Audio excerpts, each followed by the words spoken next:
എല്ലാവർക്കും നമസ്തേ. ലതീസ് ഹൗസിലേക്ക് സ്വാഗതം. ഞാനിന്ന് ചെയ്യാൻ പോണത് നമ്മുടെ നിത്യോപയോഗത്തിന് മേടിക്കുന്ന പാലിൽ നിന്ന് എങ്ങനെ വെണ്ണ ഉണ്ടാക്കി എടുക്കുക എന്നുള്ളതാണ്. അതിന് വേണ്ടിയിട്ട് ഞാൻ JS പാലാണ് ഉപയോഗിക്കുന്നത്. അതിൽ നിന്ന് നല്ല കട്ടി പാട കിട്ടും. അത് 2 കവറ് ഞാൻ ഒരുമിച്ച് കാച്ചിയാണ് വയ്ക്കുന്നത്. നാളെ നമുക്ക് ഇതിൻ്റെ പാടയെടുക്കാം. ഇന്നലെ നമ്മൾ കാച്ചി വെച്ച പാലാണ്, ഫ്രിഡ്ജിൽ വെച്ചതായിരുന്നു. അത് പാടയായിട്ടുണ്ട്. ഇനി നമുക്കതിൻ്റെ പാടതായി എടുക്കാം. എന്താ കണ്ട, കട്ടി പാടയായിട്ടുണ്ട്. ഇത് ഞാൻ അങ്ങനെ എടുത്ത് വെച്ച പാലിൻ്റെ പാടയാണ്. ഒരു 7 ദിവസത്തെ പാടയുണ്ട്. അത് നമുക്ക് അടിച്ചെടുക്കാം കേട്ടോ. അതിന് നമ്മളിതാ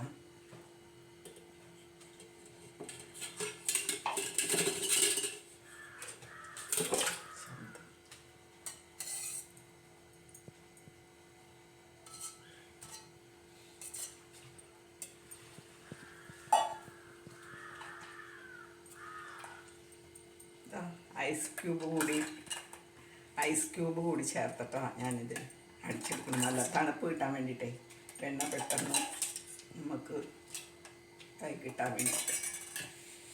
അപ്പം അടിച്ചെടുത്ത് ഞാൻ നിങ്ങൾക്ക് കാണിച്ചു തരാം. ഇത് വെണ്ണ തിരിഞ്ഞ് തുടങ്ങിയിട്ടുണ്ട്, നിങ്ങൾക്ക് കാണാമല്ലോ. ഇനി നമുക്ക് ഒന്നുകൂടി അടിച്ച് നമുക്ക് ഇതെടുത്ത് വെണ്ണ എടുക്കാം. ഇത് നമ്മൾ ആദ്യം ഐസ് ക്യൂബ് ഇട്ടടിച്ച് പിന്നെ കുറച്ച് വെള്ളം ഒഴിച്ചു കൊടുത്ത് അടിച്ച് എടുക്കുന്നതാണ്. ഇതുപോലെ ആയിട്ടുണ്ട്. ഒന്നുകൂടി അടിച്ചിട്ട് നമുക്ക് വെണ്ണ എടുക്കാം. അപ്പം നമ്മുടെ വെണ്ണയായിട്ടുണ്ട്. വെണ്ണതാ നല്ല പോലെ വെണ്ണയില്ലേ, കണ്ട. ഈ JS പാലാണ് ഞാൻ കാച്ചണത്. അതിന് നല്ല കട്ടിയുള്ള പാലാണ്. അത് കാച്ചങ്ങ് വെച്ച് കഴിഞ്ഞാൽ പിറ്റേ ദിവസത്തേക്ക് നല്ല വെണ്ണയാണ് നമുക്ക് കിട്ടണത്.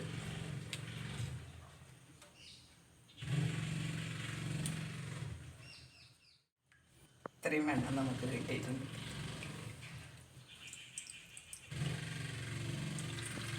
ഇതിനി നമ്മൾ വെള്ളത്തിൽ അങ്ങനെ ഇച്ചിരി കഴുകി ഒരു 2 പ്രാവശ്യമൊക്കെ കഴുകി എടുത്ത് കഴിഞ്ഞിട്ടാണ് നമ്മൾ 2-3 പ്രാവശ്യം വെള്ളത്തിൽ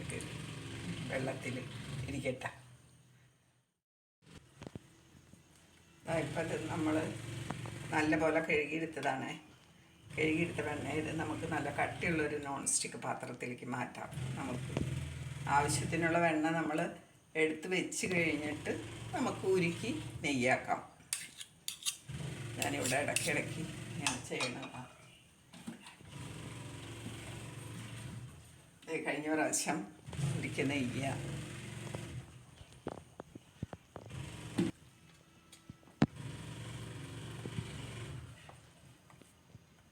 ഇതിനിതാ ഇത്രയും വെണ്ണ ഞാനങ്ങ് മാറ്റി വയ്ക്കുകയാണേ, എനിക്ക് വെണ്ണയുടെ ആവശ്യത്തിന്. ഇനി നമുക്ക് നെയ്യാക്കാം. അടുപ്പിൽ വെച്ച് ഹൈ ഫ്ലെയിമിലാണ് ഇരിക്കുന്നത്. കുറച്ച് നേരം കഴിയുമ്പോൾ നമുക്കങ്ങ് കുറയ്ക്കാം. ഇതൊന്ന് ഉരുകി വന്ന് കഴിഞ്ഞിട്ട്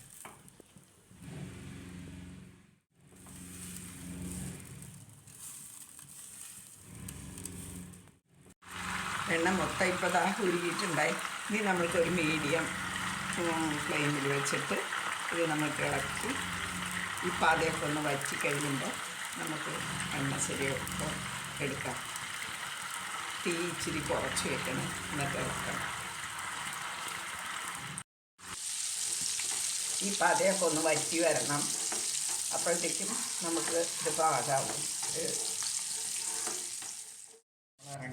ഇറക്കിയിട്ടുണ്ട്.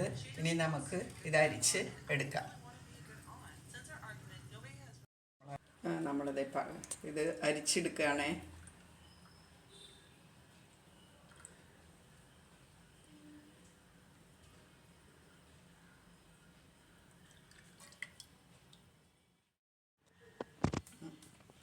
ഇത്രയും നെയ്യ് കിട്ടിയിട്ടുണ്ട്.